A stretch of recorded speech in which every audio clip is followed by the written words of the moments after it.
So here's your quick house prep list prior to the frigid temperatures here in the Denver metro area over the next few days. 1, make sure your hoses are disconnected. They already should have been, but if not, disconnect the hoses, turn off the outside spigots and faucets, and cover those or wrap them in a towel. So I realize Home Depot and Walmart and all those places will probably be out of spigot covers now that we're pretty close to the cold temps, but you can always take a, old bath towel or something like that and wrap them up.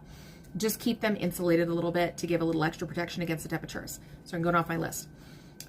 Cabinets under exterior faucets. So if you have plumbing in exterior walls, your laundry room sink, your kitchen sink, bathroom sinks, anything like that, open up those cabinet doors below those sinks.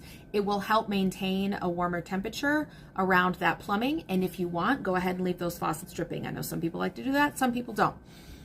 Also, any plumbing in unfinished basements, in crawl spaces, in sunrooms, something that does not get as much heat as everything else or has plumbing in uninsulated areas.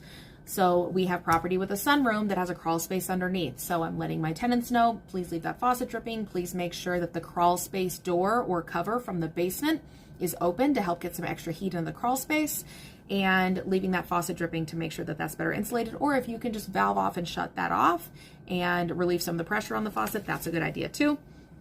For well water, if you are on a well and you lose power, you lose your well pump or your water access. So having a little extra water stash, especially just to get through a couple of days, is probably a good idea.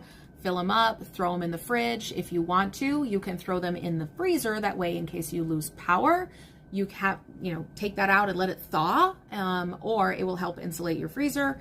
But anyway, have some extra water handy in case you're on well and lose power. Then you have some backup water supply. Not enough to take a shower with, but enough to make sure you're not having to run out in the frigid temperatures to go get water from a grocery store.